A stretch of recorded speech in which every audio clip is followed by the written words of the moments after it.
우리 모두 자리에서 일어나서 하나님의 말씀 받도록 하겠습니다. 받들어 있습니다. 하나님의 말씀 들으시기 바랍니다. 예수께서 성전에 들어가사 성전 안에서 매매하는 모든 사람들을 내쫓으시며 돈 바꾸는 사람들의 상과 비둘기 파는 사람들의 의자를 둘러 엎으시고 그들에게 이르시되 기록된 바 내 집은 기도하는 집이라 일컬음을 받으리라 하였거늘 너희는 강도의 소굴을 만드는도다 하시니라. 맹인과 저는 자들이 성전에서 예수께 나아오매 고쳐주시니 대제사장과 서기관들이 예수께서 하시는 이상한 일과 또 성전에서 소리질러 호산나 다윗의 자손이여 하는 어린이들을 보고 노하여 예수께 말하되 그들이 하는 말을 듣느냐. 예수께서 이르시되 그렇다. 어린아이와 젖먹이들의 입에서 나오는 찬미를 온전하게 하셨나이다 함을 너희가 읽어본 일이 없느냐 하시니 그들을 떠나 성 밖으로 베다니에 가서 거기서 유하시니라. 하나님의 말씀입니다. 자리에 앉아 주시기 바랍니다. 기도하겠습니다. 하나님 아버지, 오늘 주시는 이 말씀을 통하여 하나님의 음성을 듣길 원합니다. 성령님, 내 마음에 찔림이 있더라도 주님이 원하시는 그 길가에 서고 주님의 뜻을 따라 순종하기를 소원합니다. 우리로 듣게 하시고 믿음이 나오는 그 들음에서부터 나의 삶이 전케되는 역사 있게 하여 주시옵소서. 이 말씀을 전할 때 성령님 도와주시옵고 듣는 모든 주님의 백성 가운데 강하게 역사하여 주시옵소서. 예수님 이름으로 기도하옵나이다. 아멘.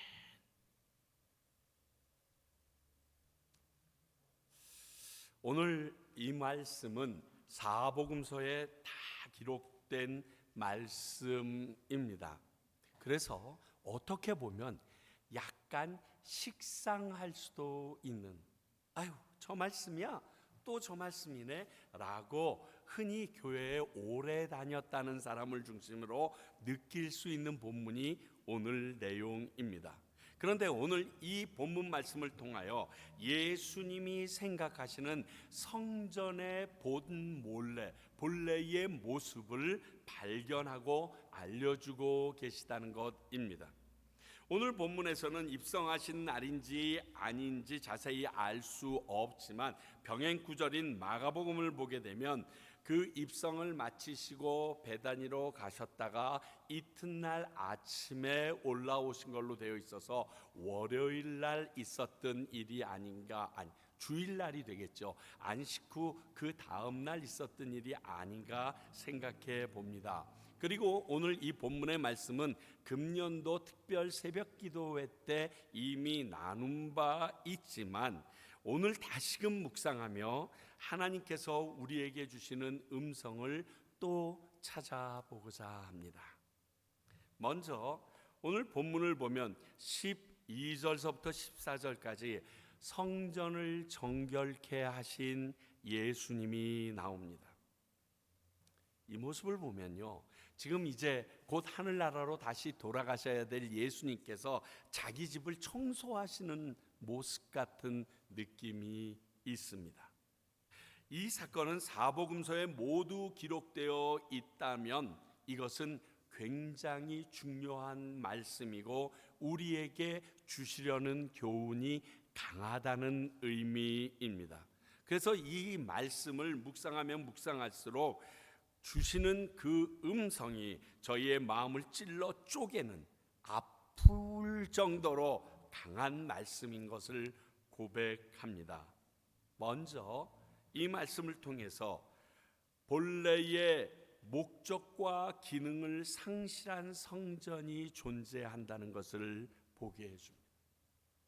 성전이 하나님의 뜻에 따라 지어졌는데 그 성전이 지어진 이유와 목적이 있다는 것입니다. 그렇습니다. 하나님께서 성전을 세우시고 그곳에 13절에 있는 말씀처럼 내 집은 기도하는 집이라 일컬음을 받으리라고 불리길 원하셨습니다. 그런데 이사야서 56장 7절처럼 하나님의 집은 하나님이 살아계심을 믿고 그분께 기도하며 그분과 교제하는 사람들이 있기를 원하셨는데, 오늘 예수님이 본 성전의 모습은 예레미야 7장 11절처럼 강도의 굴혈, 곧 자신들의 이익을 위해서 다른 사람을 속이고 그들의 물질을 빼앗는 곳이 되었다고 한탄하신 것입니다.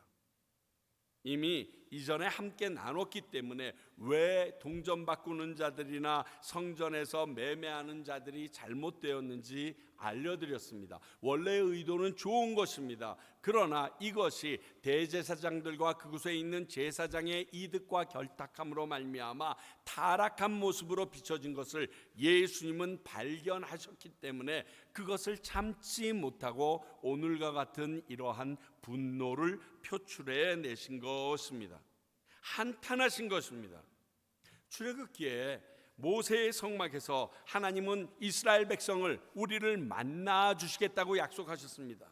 뿐만이 아니라 솔로몬이 성전을 증축하고 그 예배를 드릴 때 하나님께서는 내가 그 성전에서 기도하는 모든 일을 이루어주고 내가 그곳에서 너희를 만나 주겠다라고 약속하셨습니다.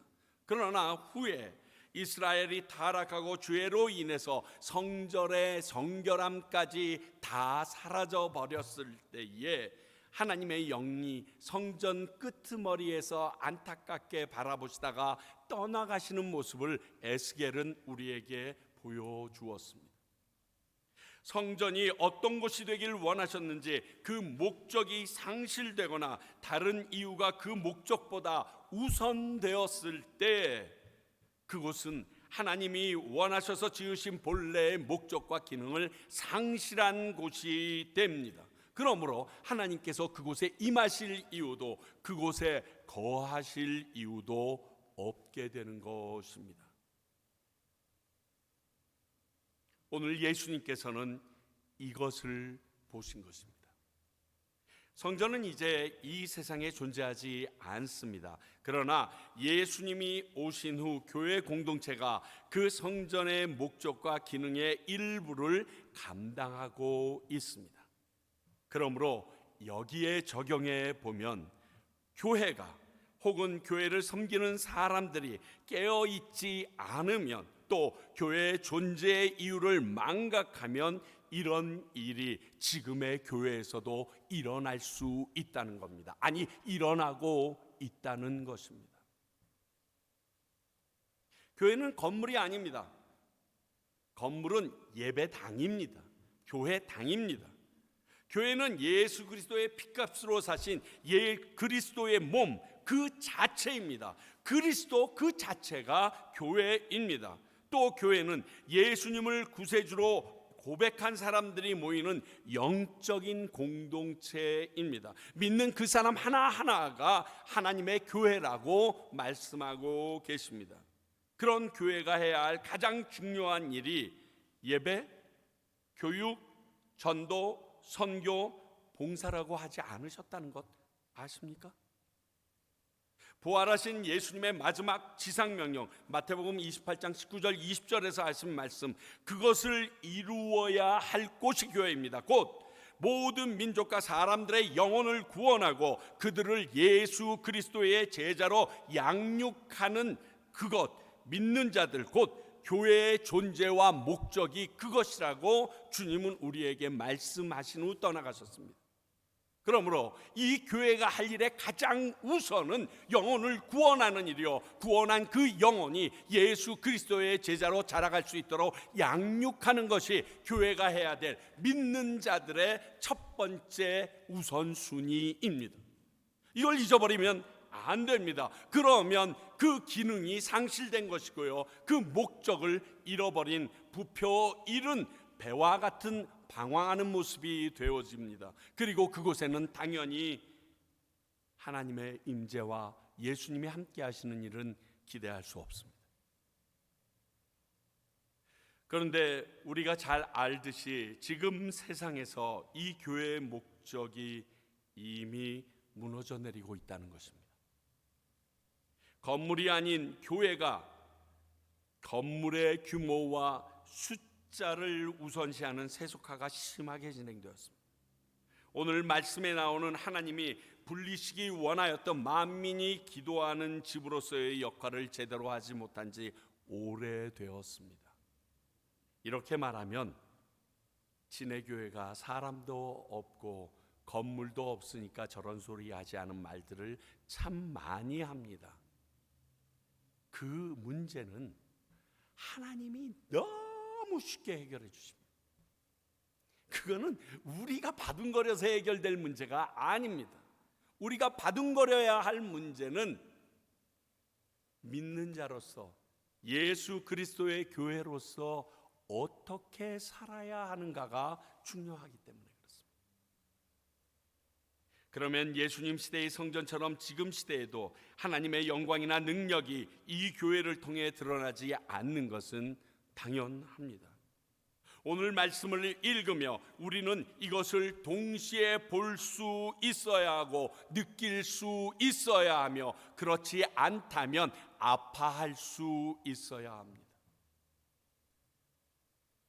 또 예수님은 성전의 순례객이 아닌 주인으로서 오늘의 이 일을 하셨다는 사실입니다. 이 사건은 단순히 경건한 선지자가 정의감에 불타서 한 행위가 아닙니다. 내 집을 엉망으로 만드는 것을 본 주인의 분노입니다. 여러분 이거 헷갈리면 안 됩니다. 시간적으로 오늘 본문은 6월절 즈음입니다. 그래서 온 세계 각지로부터 경건한 유대인들이 혹은 유대교로 개종한 많은 사람들이 성지인 예루살렘에 찾아오던 때 바로 그때입니다. 그래서 예수님을 나사렛에서 난 선지자나 랍비 정도로 여겼던 이들이 객기 부리는 경건한 사람 정도로 치부할 수도 있었던 행동이 오늘의 이 예수님의 행동입니다. 그러나 예수님은 이 성전에 관한 한 객이 아니고 주인 그 자체이셨습니다. 왜냐하면 그분이 하나님이셨기 때문입니다. 여러분, 집주인은 그 집에 대한 절대적인 소유력을 가지고 있습니다. 소유권을 가지고 있습니다. 예를 들면 아무리 친한 친구의 집이라도 그 친구가 야, 네 집처럼 생각해 라고 얘기해도 안방에 있는 장롱이나 서랍 마음대로 열면 안 됩니다. 그렇죠? 이렇듯 하나님은 본래의 성전 창조 목적을 상실하신 것을 보면 견딜 수 없어서 마음 아파하시면서 분을 내시기도 합니다. 오늘 이 분이 주인의 분노입니다. 문제는 우리 교회도 나 자신도 하나님의 창조 목적이 있는데 그 목적대로 사용되고 있으며 살아가고 있는가입니다.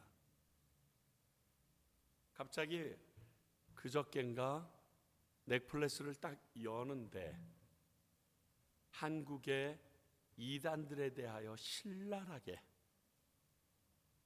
소개하고 있더라고요. 보는 순간 참 나쁘끄럽으며 창피한 것과 동시에 사람이 하나님 자리에 오르면 생기는 추한 모습을 동시에 볼 수 있었습니다. 왠 줄 아세요? 하나님, 즉 주인 되신 그 자리에 그 능력과 그 겸손한 성품을 가지지 않은 자가 올라서면요 추해집니다. 차마 바라볼 수가 없을 정도로 추해집니다. 그걸 본인만 몰라요. 왜?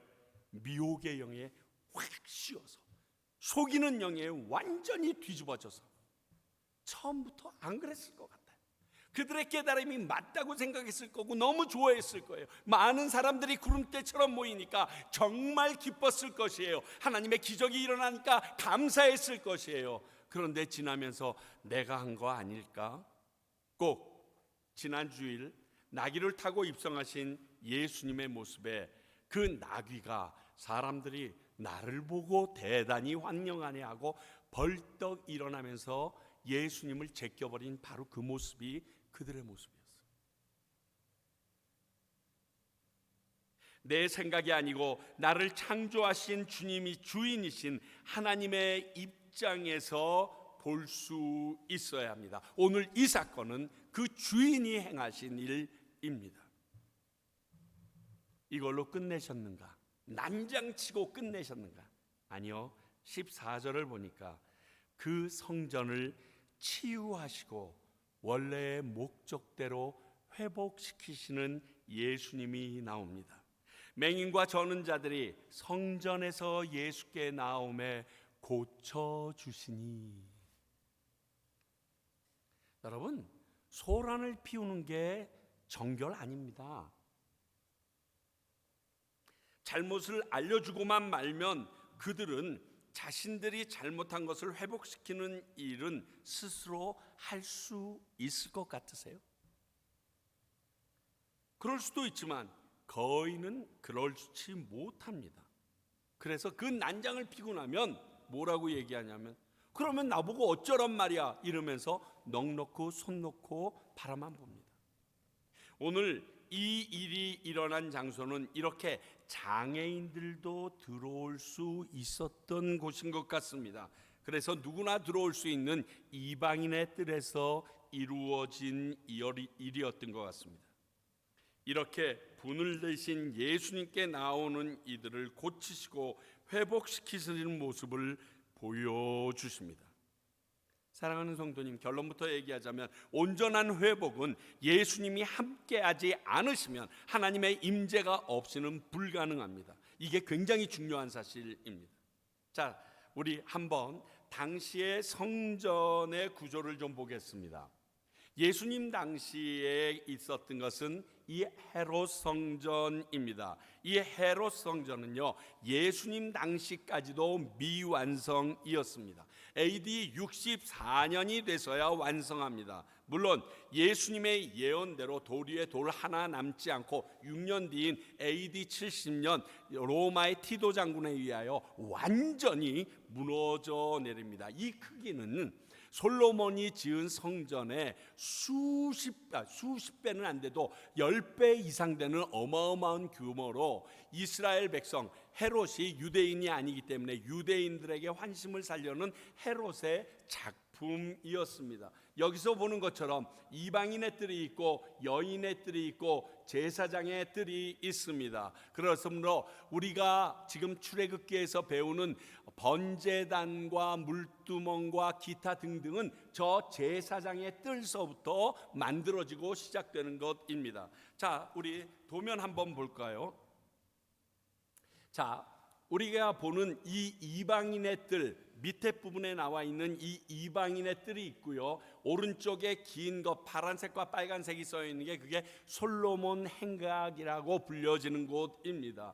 이 큰 넓은 곳이 이방인의 뜰인데 헤롯 자신도 이방인이기 때문에 자신과 같은 이방인들도 하나님께 어느 정도 나아갈 수 있도록 솔로몬 성전에 없는 것을 그가 만들어 넣은 것입니다. 그러므로 이방인들은 이곳에서라도 하나님께 예배드리고자 하는 열망을 품었던 곳이고 바로 옆에 있는 이 행각에서는 솔로몬 행각이라고 하나님의 말씀이 선포되어지거나 많은 말씀을 논쟁하고 가르치는 곳이 이곳이 되었었습니다. 그런데 이곳에서 이런 소란과 동시에 놀라운 치유가 일어났던 것입니다. 물론 제사장들이 제물 드리는 번제단과는 많이 떨어져 있지만 하나님께 예배를 드리기 위해서 준비하는 곳인 것은 사실입니다.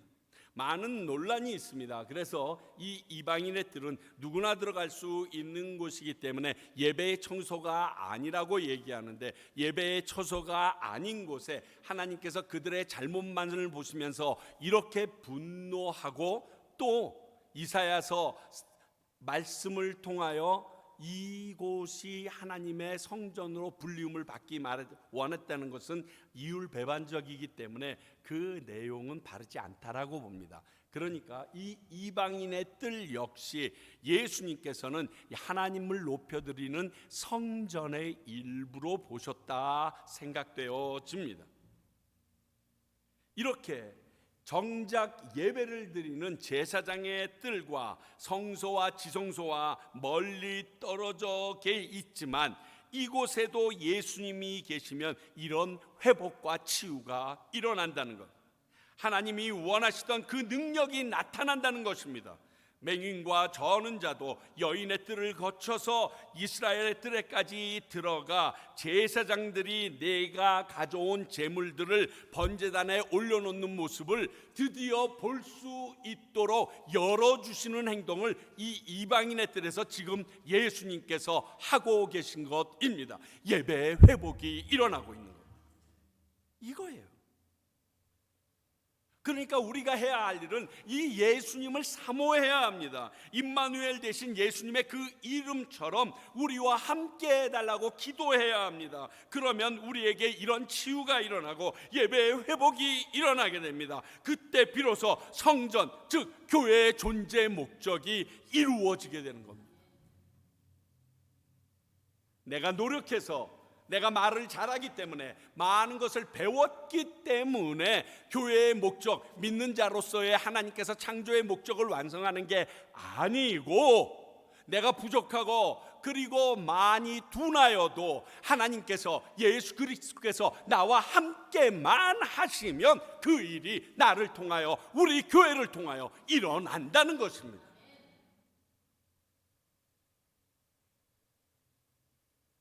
예수님은 이것을 보여주시며 치유해 주십니다. 자, 그런데 이런 모습을 본 대제사장과 서기관들이 있었고, 예수님의 모습은 조금 달랐던 것이 오늘 본문 15절서부터 17절까지에 나타납니다.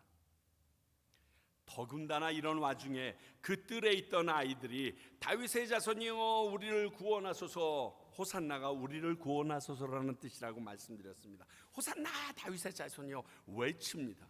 그러니 이런 일과 아이들을 보고 성전의 책임자인 대제사장과 서기관들, 그 무리들이 지금 이렇게 생각하고 있다는 겁니다. 첫 번째, 예수님이 하신 일을 이상한 일로 치부하고 있습니다.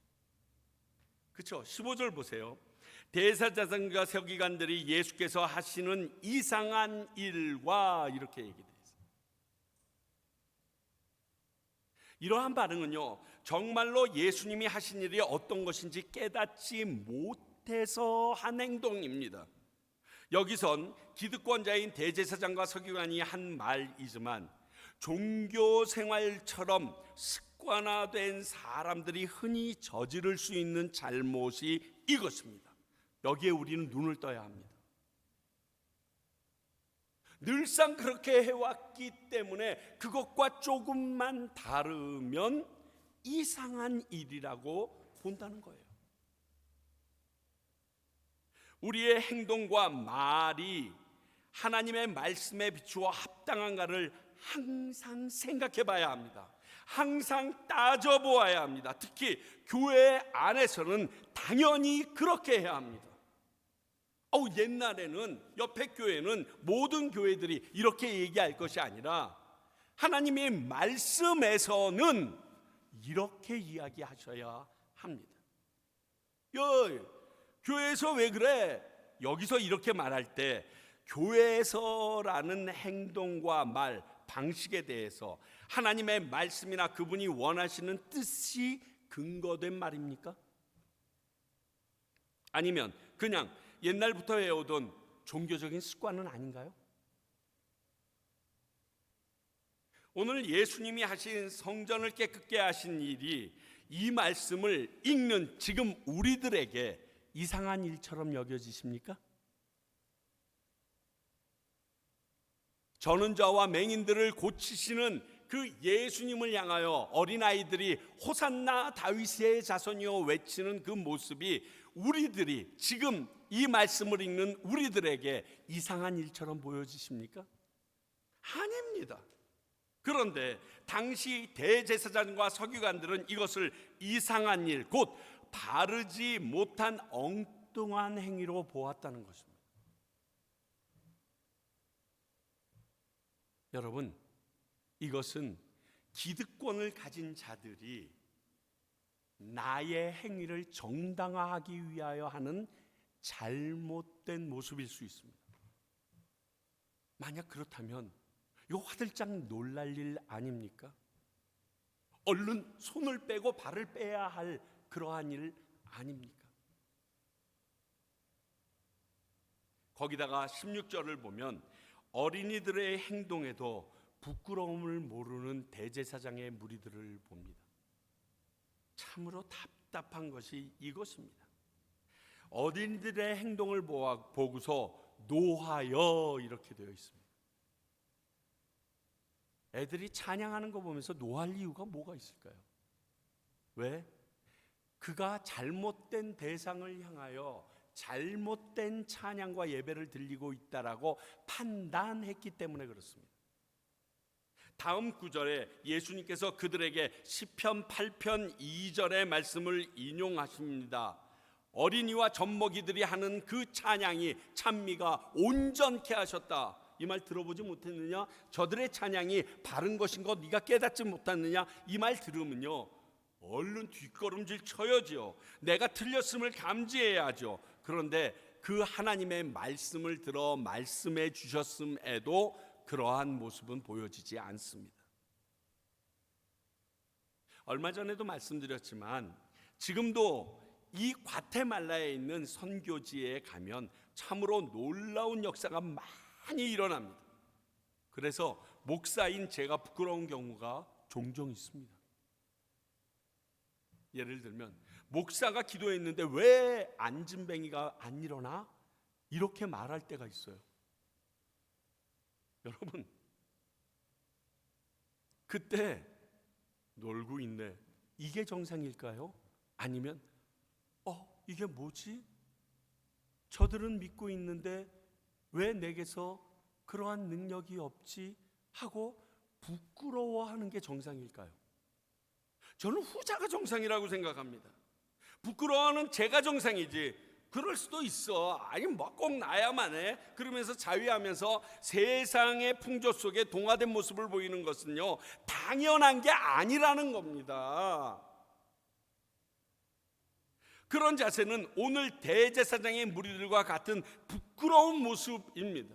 그 능력이 없음을 목사로서 그 하나님의 기도의 능력을 취하지 못하는 것이 무릎 꿇고 기도하고 회개해야 될 조건 중에 하나가 된다라고 여기는 게 바른 생각이라는 것입니다. 예수님은요 하나님의 말씀을 근거로 말하시고 그 말씀대로 순종하셨습니다. 우리도 그래야 합니다. 기득권을 가진 자들의 생각과 관습이 우선이 되면 오늘과 같은 이런 낭패를 당하게 됩니다.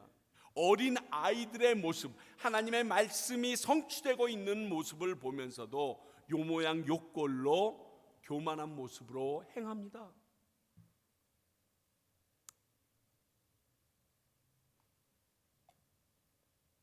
지난주 오셨던 한마음교회 목사님과 정말 많은 이야기를 나눌 수 있었습니다. 그런데 그 중에 제 마음을 강하게 울렸던 내용은요, 사람들의 생각보다 하나님의 뜻에 따라 행동하는 그 두 목사님 부부의 삶 자체에 있었습니다. 저는 그분과 최소한 20년 가까이 노스캐롤라이나에서 함께 목회하며 관계를 이어왔던 사람입니다. 그리고 더군다나 저희의 사돈이 되기도 하고요. 그렇기에 지금까지 당연히 여기던 목회자로서 행동이나 교회로서의 모습이 조금 달랐습니다. 그래서 저 역시 그가 하고 있는 그 일에 대해서 알지 못하기에, 그분의 마음에 대해서 알지 못하기에 오해한 적도 있고 가까이 다가가지도 못했었습니다. 또 동료 목사님들조차 이해할 수 없어서 관계에 어려움이 생기기도 했습니다. 그 모습을 저는 보아왔고 경험했었습니다. 그러나 그렇게 행동하는 행동의 중심이 이때 예수님이라면 어떻게 했을까 하는 그 생각에서 출발했다는 거예요. 하나님의 뜻이, 하나님의 말씀은 이때 어떻게 하라고 했지, 여기에서 모든 것이 출발됐다는 거예요. 예를 들면 이런 겁니다. 목사님이 차를 끌고 어디를 가십니다. 그런데 어떤 사람이 내가 차가 없어서 교회도 못 나가고 일도 못 나간다 그러면 그 차를 줘버리고 옵니다. 차가 한두 푼입니까? 그렇고 그 집에는 차를 쌓아놓고 사나요? 그러면 그때부터 사모님은 목사님이 탈 차를 또 찾습니다. 주변에 어려운 교회가 있습니다. 혹은 혼자 되신 사모님이 있으면 돕는 일을 하면서 교회에 다른 사람을 내세워 그 사람의 이름으로 십수년을 지속해서 도와줍니다. 또 이번에 오신 이유도 목회의 마지막을 선교사로 살기 위하여 언어 준비까지 하시면서 사역지를 찾기에 오셨던 겁니다.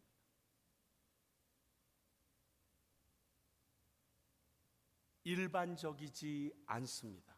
지금 제가 말하는 이 일반적이라는 것은 지금까지 목회자나 그리고 목사로서 살아왔던 많은 사람들의 모습으로 감히 할 수 없는 일들을 해내고 계셨던 것입니다. 이상하지요. 가까이 할 수가 없지요. 이해할 수 없지요. 오늘 예수님은 하나님 말씀의 근거에 움직이시는데 대제사장의 무리들은 자신의 기득권과 이득에 따라서 움직이기 때문에 이러한 예수님이 하시는 일을 이상한 일로 보고 어린아이들의 행동에 따라서도 하나님의 말씀이 이루어지고 있음도 부끄럽게 여길 줄 몰랐던 것입니다.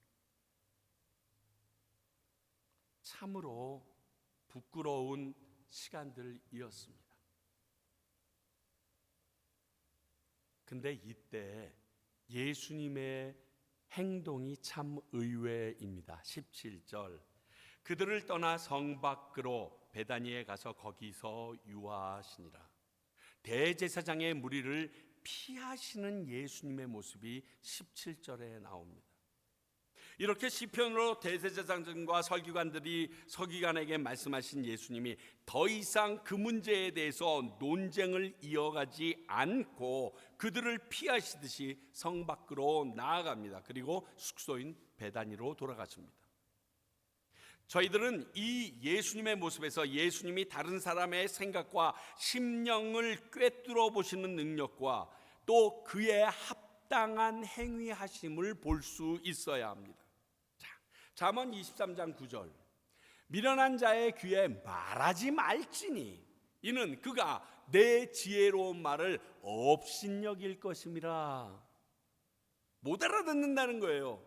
이해할 수 없다는 거예요. 조금 의역화된 표현이지만 우리가 이미 나눴던 이 말씀도 이것을 말합니다. 마태복음 7장 6절입니다. 거룩한 것을 개에게 주지 말며 너희 진주를 돼지 앞에 던지지 말라. 그들이 그것을 발로 밟고 돌이켜 너희를 찢어 상하게 할까 염려하라. 똑같은 말씀 같아요. 논쟁도 충고도 받아들일 만한 사람들에게 하는 것이 효용성이 있습니다. 다른 어려움도 잠재울 수 있습니다. 이렇게 상대방을 바로 알고 바르게 대처하는 것이 중요합니다. 근데 교회 안에서 보면 이걸 못하는 사람이 의외로 많아요. 이걸 통하여 자기가 잘났고 우월함을 증명하려고 하듯이 막 논쟁하고 침 튀기는 분들을 봅니다. 답답해 죽겠어요. 왜? 그분은 그거 못 알아들어. 깨닫지도 못해. 그러므로 아무리 얘기해도 그건 논쟁거리가 아니야. 그분의 시간이 되도록, 자, 예수님께서 시편을 통하여 지금 대제사장과 서기관들에게 이야기 안 하셨나요? 했습니다. 너 읽어봤잖아. 근데 그 뒤에 그것도 몰라 이 멍충이들아, 그러려면 제사장 때려치고 빨리 내려와, 이런 얘기 안 했어요. 그냥 얘기하셨어요. 하나님의 말씀을 증거했어요. 그리고 깨달으라고 던졌어요. 그리고 그들이 못 알아듣자 아휴, 그리고 돌이키셨어요. 여러분, 이게 지혜예요. 예수님은 이 일로 더 이상 힘과 시간을 낭비하지 않고 피하십니다. 왜냐하면 지금 예수님에게는 남은 주가 한 주입니다. 아니 5일밖에 안 남았는데 이 5일의 시간이 너무 짧기에 그런 쓸데없는 논쟁을 하실 수 없었습니다. 십자가 사건이라는 엄청난 하나님의 구원 사역을 향해 달려가는 것, 그것이 그분에게 가장 큰 우선순위이셨습니다. 그래서 그것을 향하여 가기 위하여 그러한 논쟁거리는 이제 뒤집어 치웁니다.